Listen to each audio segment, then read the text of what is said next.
Testemunhos para a Igreja, volume 5, capítulo 54. Unidade e amor na Igreja. Prezados irmãos e irmãs de Healdsburg, não se esqueçam de que as mais perigosas armadilhas que Satanás prepara para a Igreja procedem de seus próprios membros que não amam a Deus sobre todas as coisas, nem ao próximo como a si mesmos. Satanás está continuamente atuando para se introduzir entre os irmãos. Procura obter o controle daqueles que professam crer na verdade, mas não são convertidos. E quando os pode influenciar por meio de sua própria natureza carnal, unindo-se a eles na tentativa de opor-se aos propósitos de Deus, então ele se rejubila. O Instituto de Saúde, o colégio, o ministério e as sociedades missionárias, todos são instrumentos que Deus emprega para a realização de sua obra. Se Satanás puder, de qualquer forma, planejar alguma coisa que desvie talentos e meios desses instrumentos para outros canais, ele o fará. Há alguns que estão enganados, conquanto gabando-se de estar fazendo a obra de Deus, estão proporcionando vantagens ao grande enganador e prestando-lhe serviço efetivo. Resguardem-se contra esses enganos. Tenham sempre presente o que é devido à nossa profissão cristã como particular povo de Deus. Guardem-se, não seja que na prática da independência pessoal sua influência atue contra os propósitos de Deus, e vocês, através das armadilhas de Satanás, se tornem pedra de tropeço, diretamente no caminho dos que são fracos e vacilantes. Há o perigo de dar aos nossos adversários ocasião de blasfemar de Deus e acumular escárnio sobre os crentes na verdade. Estejam especialmente atentos contra o tornarem-se uma ferramenta nas mãos do inimigo para desviar a mente de quem quer que seja, homens, mulheres ou crianças, de render-se inteiramente a Deus e à grande obra para este tempo. Acautelem-se contra iludir os jovens por mostrar-lhes perspectivas de ganho financeiro, esplêndidas vantagens educacionais ou grandes realizações pessoais. Palavras lisonjeiras são doces para o coração não convertido e alguns que pensam ser firmes estão entorpecidos, seduzidos e intoxicados com esperança que nunca se realizarão. Uma grande injustiça tem sido feita assim. Todos deveriam pensar e falar modestamente acerca de suas habilidades e ser cuidadosos para não despertar o orgulho e o amor próprio nos outros. Homens e mulheres, se não consagrados a Deus, são fracos em poder moral e podem estar inteiramente enganados em sua avaliação da capacidade humana e do que constitui a fidelidade cristã. Não apresentem qualquer incentivo que venha a diminuir o interesse de alguém no estabelecimento de uma instituição, a qual Deus disse que deveria progredir. O irmão A não manifesta boa compreensão em todas as ocasiões e em todos os assuntos. Ele não é ponderado, e a menos que ande em humildade diante de Deus, cometerá perigosos erros. Falta-lhe discernimento, e por essa razão julga mau caráter, usando palavras extravagantes de adulação com alguns, muito embora lhes prejudique o caráter. Ele os levará a pensar que podem realizar alguma grande coisa, e assim negligenciarão pequenos deveres que estão diretamente em seu caminho. Eu não apelo para a inatividade, mas para que seu espírito mundano e egoísta seja subjugado. Qualquer empreendimento que una os interesses dos membros da Igreja e traga harmonia e unidade de ação à obra de Deus pode ser seguramente assumido.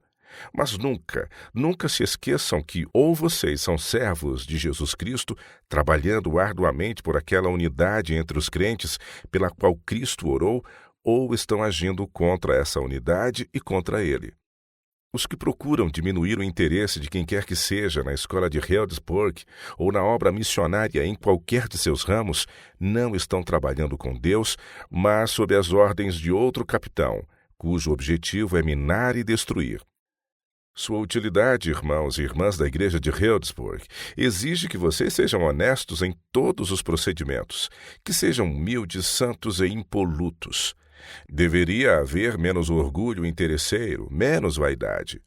Quando os membros da Igreja estão revestidos de humildade, quando afastam de si a presunção e o egoísmo, quando buscam constantemente fazer a vontade de Deus, então trabalharão juntos em harmonia.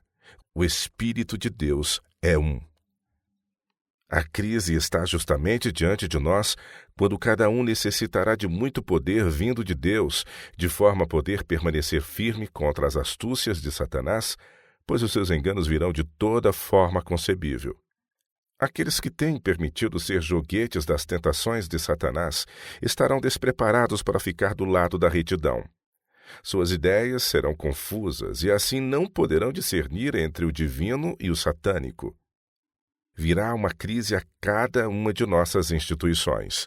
Estarão em operação influências contra elas, tanto por parte dos crentes como dos descrentes. Não deve haver agora a traição da confiança ou legado sagrado, para benefício ou exaltação do próprio eu. Devemos constantemente vigiar nossa vida com zeloso cuidado. Do contrário, daremos ao mundo impressão errada. É preciso dizer e agir: sou cristão. Não posso agir segundo as máximas do mundo. Devo amar a Deus supremamente e a meu próximo como a mim mesmo. Não posso participar de qualquer arranjo, nem cooperar com ele, se esse arranjo interferir do modo mínimo que seja com a minha utilidade, ou enfraquecer minha influência, ou destruir a confiança de quem quer que seja nos cooperadores de Deus.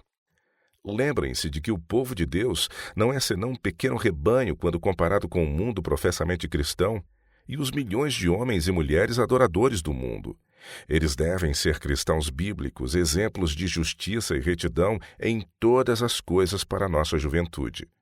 Cada influência que cerca os jovens deveria ser de caráter santo, e ela deveria começar em nossa própria família. O sacro e o profano não deveriam ser misturados. Proteger os interesses dos irmãos.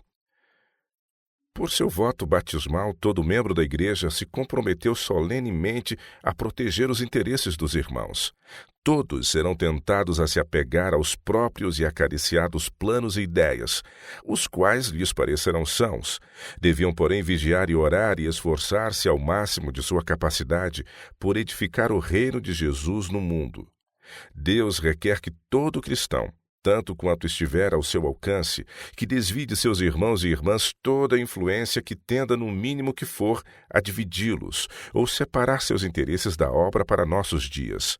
Deve não somente ter consideração pelos próprios interesses espirituais, mas manifestar preocupação pela salvação daqueles com quem está relacionado.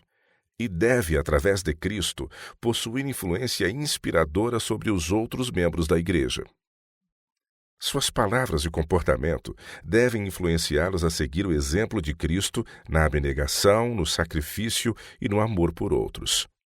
Caso haja na Igreja alguém que exerça a influência contrária ao amor e à desinteressada bondade que Cristo manifestou por nós, que vai em sentido contrário ao de seus irmãos, homens fiéis devem tratar desses casos com sabedoria, trabalhando pela salvação deles, cuidando todavia que sua influência não fermente os outros e que a Igreja não seja desviada por seu desafeto ou suas falsas informações. Alguns estão cheios de presunção. Há uns poucos que se julgam corretos, mas questionam e criticam todos os atos dos outros. Tais pessoas não devem ser deixadas a pôr em risco os interesses da Igreja.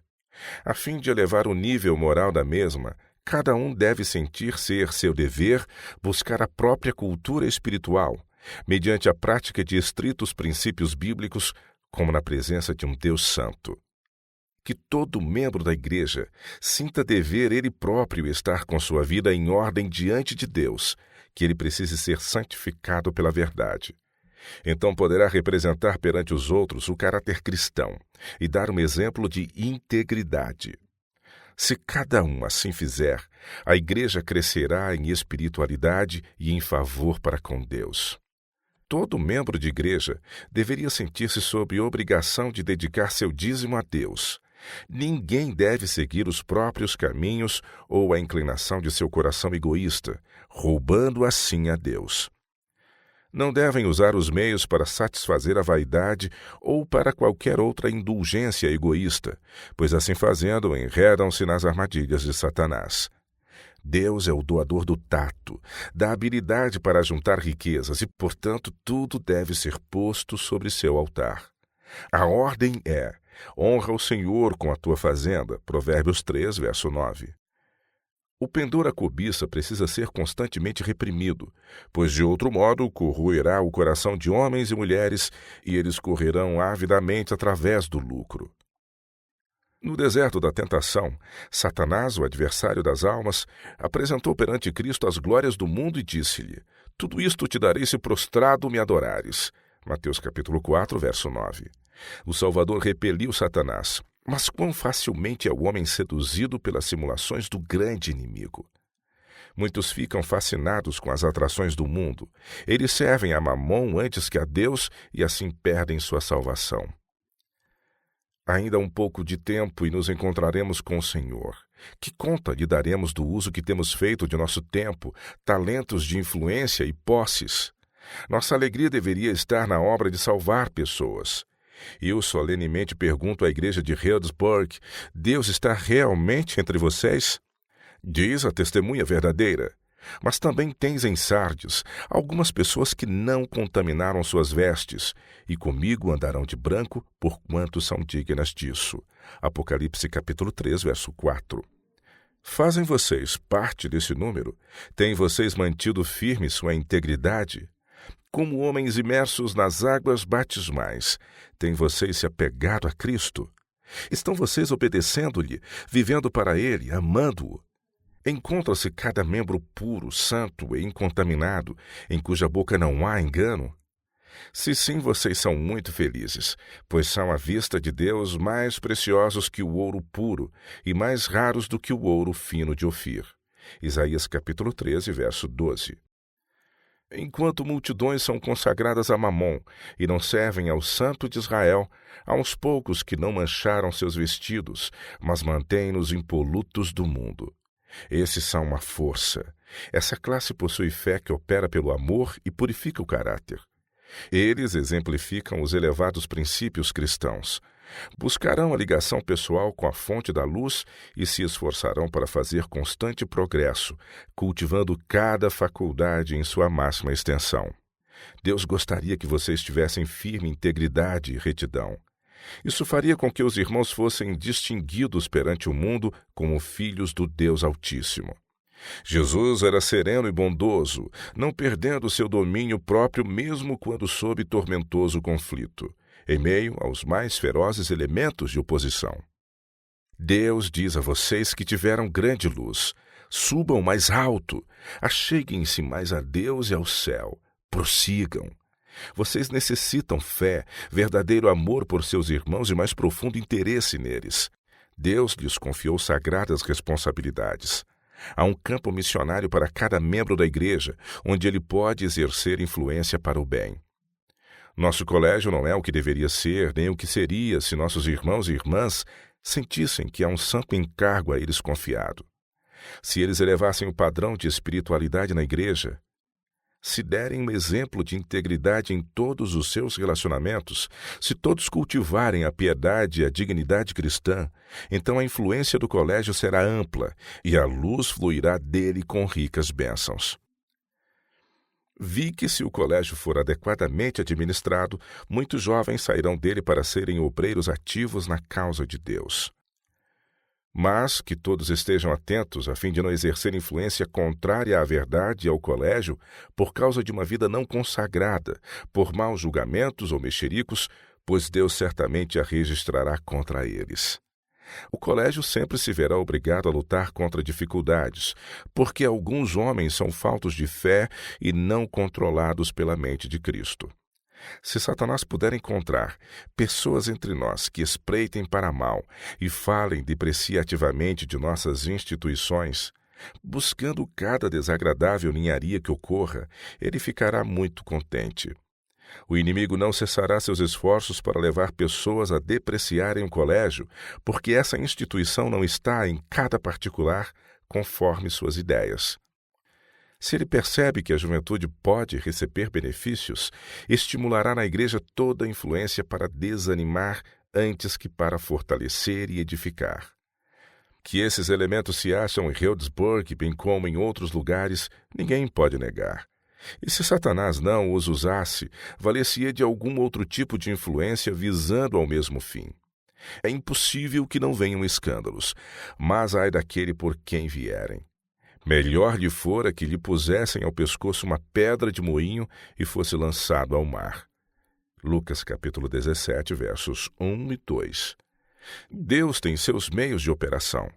Os homens nem sempre podem discerni-los, e por darem tanta importância a seus próprios esforços, não somente impedem o Senhor de agir, como também se acham trabalhando contra ele. Aquele, pois, que cuida estar em pé, olhe que não caia. 1 Coríntios capítulo 10, verso 12. Vós, portanto, amados, sabendo isto de antemão, guardai-vos de que pelo engano dos homens abomináveis sejais justamente arrebatados e descaiais da vossa firmeza. Antes crescei na graça e conhecimento de nosso Senhor e Salvador Jesus Cristo. 2 Pedro capítulo 3, versos 17 e 18. Aproximamo-nos do fim do tempo. Abundantes serão as provações de fora, mas não permitam que venham de dentro da igreja. Negue o professo povo de Deus a si mesmo por amor da verdade, por amor de Cristo. Porque todos devemos comparecer ante o tribunal de Cristo, para que cada um receba segundo o que tiver feito por meio do corpo, ou bem ou mal. 2 Coríntios capítulo 5, verso 10. Todo aquele que ama a Deus absolutamente terá o Espírito de Cristo e fervente amor por seus irmãos. Quanto mais o coração de uma pessoa estiver em comunhão com Deus e quanto mais suas afeições se concentrarem em Cristo, tanto menos ela se perturbará com as asperezas e vicissitudes que encontrar nesta vida. Os que estão crescendo até a estatura de homens e mulheres em Cristo Jesus tornar-se-ão mais e mais semelhantes a Cristo em caráter, erguendo-se acima da disposição para murmurar e estar descontentes. Olharão com desprezo a possibilidade de serem críticos. A igreja, neste tempo, deve ter a fé que uma vez foi entregue aos santos, a qual os habilitará a dizer audazmente: Deus é o meu ajudador. Salmos 54, verso 4.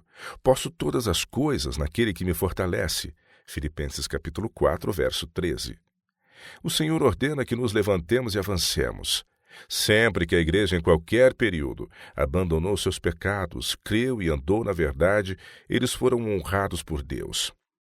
Na fé e na humilde obediência há um poder a que o mundo não pode resistir. A ordem da providência de Deus em relação a seu povo é progresso, contínuo avanço no aprimoramento do caráter cristão, no caminho da santidade, subindo cada vez mais alto na clara luz, no conhecimento e no amor de Deus, até o fim do tempo. Oh, porque estamos sempre aprendendo apenas os princípios mais elementares da doutrina de Cristo. O Senhor tem ricas bênçãos para a igreja se os seus membros procurarem diligentemente despertar dessa perigosa mornidão.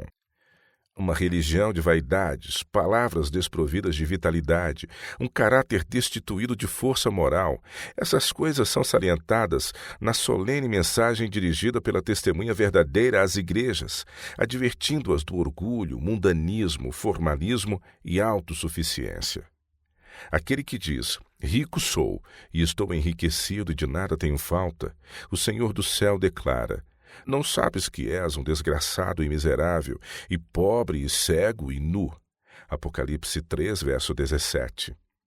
Mas aos humildes, aos sofredores, aos fiéis, aos pacientes, que estão conscientes de sua debilidade e insuficiência, são proferidas palavras de encorajamento. Eis que estou à porta e bato. Se alguém ouvir a minha voz e abrir a porta, entrarei em sua casa e com ele cearei e ele comigo. Apocalipse 3, verso 20. A testemunha verdadeira diz a todos: eu sei as tuas obras. Esse rigoroso escrutínio está sendo feito nas igrejas da Califórnia. Nada escapa à sua atenta investigação. Suas faltas e erros, negligências e malogros, seu pecaminoso afastamento da verdade, declínio e imperfeições. Todas as coisas estão nuas e patentes aos olhos daquele com quem temos de tratar. Hebreus capítulo 4, verso 13. Espero e oro para que vocês possam andar em humildade de espírito e ser uma bênção uns aos outros. Porque ainda um pouquinho de tempo, e o que há de vir virá e não tardará. Hebreus 10, 37. As lâmpadas nupciais precisam estar guarnecidas e ardendo. Nosso Senhor demora-se porque é longânimo para conosco, não querendo que nenhum pereça, senão que todos cheguem a arrependimento. 2 Pedro 3, verso 9. Quando nós, porém, com todos os remidos estivermos em pé no mar de vidro, com harpas de ouro e coroas de glória, e diante da imensidão da eternidade, veremos então como foi curto o período de espera e provação. Bem-aventurados aqueles servos, os quais, quando o Senhor vier, achar vigiando. Lucas capítulo 12, verso 37. Vivemos em um tempo em que todos devem especialmente dar ouvidos à recomendação do Salvador. Vigiai e orai, para que não entreis em tentação. Mateus 26, verso 41. Conserve cada um em mente que ele deve ser verdadeiro e leal a Deus, crendo na verdade, crescendo na graça e no conhecimento de Jesus Cristo. O convite do Salvador é: aprendei de mim, que sou manso e humilde de coração, e encontrareis descanso para as vossas almas. Mateus 11, 29. O Senhor está disposto a ajudar-nos, a fortalecer-nos e abençoar-nos. Importa, porém, que passemos pelo processo de purificação até que todas as impurezas de nosso caráter sejam consumidas. Todo membro da igreja será submetido à fornalha, não para consumir, mas para purificar. O Senhor tem atuado entre vocês, mas Satanás também se tem insinuado para introduzir o fanatismo. Há outros males ainda a serem evitados. Alguns estão em risco de ficar satisfeitos com os vislumbres que têm tido da luz e do amor de Deus, cessando, portanto, de avançar. A vigilância e a oração não têm sido mantidas, ao próprio tempo em que se faz a aclamação. Templo do Senhor é este. Jeremias 7, 4. Entram tentações e as trevas se adensam ao redor da alma. Mundanismo, egoísmo e exaltação própria. A necessidade de que o próprio Senhor comunique suas ideias à pessoa. Que pensamento! Que em lugar de nossas pobres ideias e planos acanhados, terrenos, o Senhor nos comunique suas ideias, seus pensamentos nobres, largos, de vasto alcance, sempre apontando para o céu. Eis seu perigo, em deixar de avançar para o alvo, pelo prêmio da soberana vocação de Deus em Cristo Jesus. Filipenses 3, 14. Deus lhes deu luz. Vocês são então responsáveis por essa luz, não meramente enquanto esses raios estão brilhando sobre vocês, mas por tudo quanto ela lhes tem revelado no passado. Cumpre-lhes entregar sua vontade a Deus diariamente. Vocês devem andar na luz e esperar mais, pois a luz do querido Salvador tem de resplandecer em raios mais brilhantes, mais distintos entre as trevas morais, aumentando mais e mais em intensidade até ao dia perfeito. Estão todos os membros de sua igreja procurando colher novo maná cada manhã e cada tarde? Vocês estão buscando a iluminação divina ou estão imaginando meios pelos quais podem glorificar-se? Estão com todo interesse, forças, mente e poder, amando e servindo a Deus no sentido de beneficiar a outros ao seu redor, ao conduzi-los à luz do mundo? Estão satisfeitos com as bênçãos passadas ou estão andando como Cristo andou, trabalhando como Ele trabalhou, revelando-o ao mundo através de palavras e atos? Estão vocês como filhos obedientes, vivendo vida pura e santa? Cristo tem de ser introduzido em seu viver. Unicamente Ele os pode curar da inveja, das ruins suspeitas contra os irmãos. Ele somente pode tirar o espírito presunçoso que alguns de vocês acariciam para o seu próprio prejuízo espiritual. Jesus tão somente pode fazê-los sentir sua fraqueza, ignorância, sua natureza corrupta. Só Ele os pode tornar puros, refinados, habilitá-los para as mansões dos bem-aventurados. Em Deus faremos proezas. Salmos 60, verso 12. Quanto bem vocês podem fazer sendo leais a Deus e a seus irmãos, reprimindo todo pensamento destituído de bondade, todo sentimento de inveja ou presunção. Encha-se sua vida do ministério da bondade para com os outros. Não sabem quão cedo poderão ser chamados a depor sua armadura. A morte pode encolhê-los de repente, sem lhes dar tempo de preparar-se para a última mudança, nenhuma força física ou poder mental para fixar em Deus os pensamentos e fazer paz com Ele. Alguns saberão em breve por experiência quão vão é o auxílio do homem, quão inútil é a justiça presunçosa com que se tem satisfeito. Sinto-me solicitada pelo Espírito do Senhor a dizer-lhes que agora é o seu dia de privilégio, de confiança, de bênção. Vocês o aproveitarão? Estão trabalhando para a glória de Deus ou por interesses egoístas? Estão mantendo diante dos olhos de seu espírito lisonjeiras perspectivas de êxito mundano pelo qual poderão obter a satisfação do próprio eu e o ganho financeiro? Se assim é, serão amargamente decepcionados. Se, porém, buscam viver vida pura e santa, aprender diariamente na escola de Cristo as lições que Ele os convidou a aprender, a ser mansos e humildes de coração, terão paz que circunstância alguma terrena pode mudar. A vida em Cristo é uma vida de descanso. Desassossego, descontentamento, mal-estar revelam a ausência do Salvador. Se Jesus for introduzido na vida, essa vida encher-se-á de obras boas e nobres para o Mestre. Vocês se esquecerão de cuidar em servir ao próprio eu e viverão cada vez mais perto do querido Salvador. Seu caráter tornar-se-á semelhante ao de Cristo, e todos quantos os rodeiam conhecerão que estiveram com Jesus e dele aprenderam. Cada um possui em si mesmo a fonte da própria felicidade ou infelicidade. Se ele quiser, poderá erguer-se acima das impressões baixas, sentimentais, que constituem a vida de muitos, mas enquanto ele for repleto de si mesmo, o Senhor nada poderá fazer em seu benefício.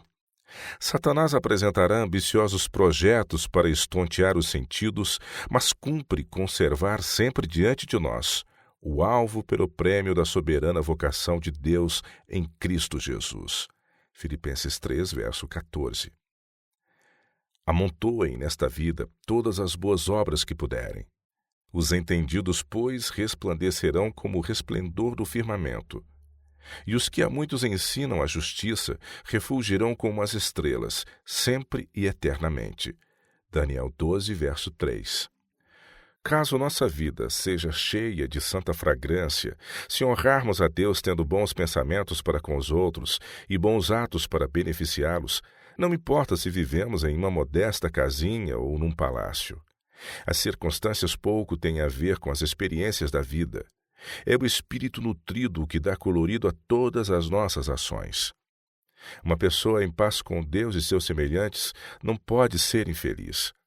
Em seu coração não há lugar para a inveja, tampouco para as ruins suspeitas. O ódio não pode existir. O coração em harmonia com Deus eleva-se acima dos aborrecimentos e provas da vida. Mas um coração em que não há a paz de Cristo é descontente, infeliz. A pessoa vê defeitos em tudo e ocasionaria desarmonia na mais celestial das músicas. Uma vida de egoísmo é uma vida cheia do mal. Aqueles cujo coração se acha cheio do amor a si mesmos armazenarão maus pensamentos para com seus irmãos e falarão contra os servos de Deus. As paixões mantidas ardentes, violentas pelas sugestões de Satanás, são fonte amarga jorrando sempre amargosas correntes para envenenar a vida de outros. Que todo aquele que professa seguir a Cristo estime-se menos e aos outros mais. Avancem juntos, avancem juntos. Na união há força e vitória, na discórdia e divisão, fraqueza e derrota. Essas palavras me foram dirigidas do céu. Como embaixadora de Deus, eu as digo a vocês. Busquem todos, um por um, atender à oração de Cristo, para que todos sejam um como tu, ó Pai, o és em mim e eu em ti. João capítulo 17, verso 21. Oh, que união essa! E Cristo diz: nisto todos conhecerão que sois meus discípulos, se vos amardes uns aos outros. João 13, 35. Quando a morte reclama um dos nossos, que lembranças nos ficam do tratamento recebido por eles? São os quadros pendurados nas paredes da memória, aprazíveis para neles nos determos? São eles recordações de bondosas palavras proferidas ou de simpatia dispensada ao devido tempo? Repeliram seus irmãos as ruins suspeitas de pessoas intrometidas e indiscretas? Defenderam-lhe a causa? Foram eles fiéis a inspirar a recomendação que consoleis os de pouco ânimo, sustenteis os fracos? 1 Tessalonicenses, capítulo 5, verso 14. Eis que ensinaste a muitos e esforçaste as mãos fracas. Jó, capítulo 4, verso 3. Confortai as mãos fracas e fortalecei os joelhos trementes. Dizei aos turbados de coração, esforçai-vos, não temais. Isaías, capítulo 35, versos 3 e 4. Quando aqueles com quem nos associamos na igreja estão mortos, quando sabemos que seu relatório nos livros do céu está encerrado e que eles devem enfrentar esse registro no juízo, quais são as reflexões de seus irmãos quanto à atitude que tiveram para com eles?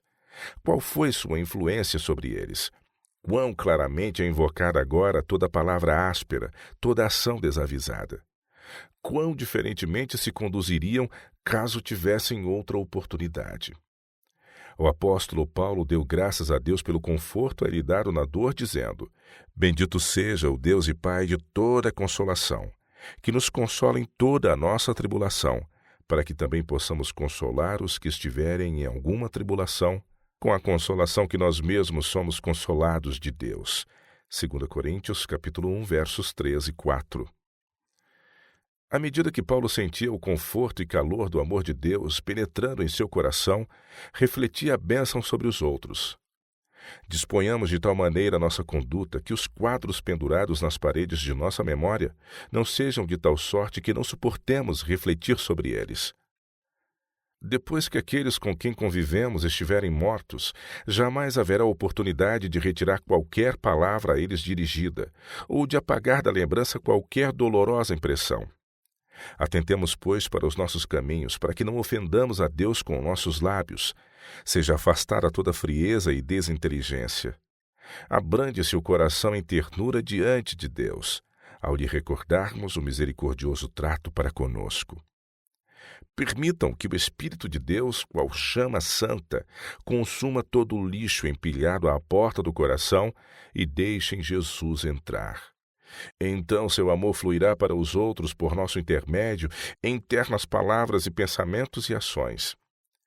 Então, se a morte nos separar de nossos amigos para não mais nos encontrarmos até que nos achemos perante o tribunal de Deus, não nos envergonharemos ao ver aparecer o registro de nossas palavras. Quando a morte cerra os olhos e as mãos se dobram sobre o peito silencioso, quão pronto mudam os sentimentos de desinteligência. Não há má vontade nem amargura, as desatenções e as injustiças são perdoadas, esquecidas. Quantas palavras de amor são ditas acerca do morto? Quantas boas coisas em sua vida são evocadas? Louvores e boas apreciações são agora francamente expressas. Caem, porém, em ouvidos que nada ouvem, coração que já não sente. Houvessem essas palavras sido ditas, quando o fatigado espírito tanto delas carecia, quando os ouvidos as podiam escutar e o coração sentir, que aprazível quadro haveria sido deixado na memória. Quantos, ao estarem respeitosos e em silêncio junto ao morto, recordam com vergonha e dor as palavras e atos que causaram tristeza ao coração agora para sempre quieto. Tragamos agora toda a beleza, amor e bondade que nos for possível à nossa vida. Sejamos considerados agradecidos, pacientes e longânimos em nossas relações uns com os outros. Que os pensamentos e sentimentos que encontram expressão em torno do moribundo e do morto sejam introduzidos no convívio diário com nossos irmãos e irmãs em vida.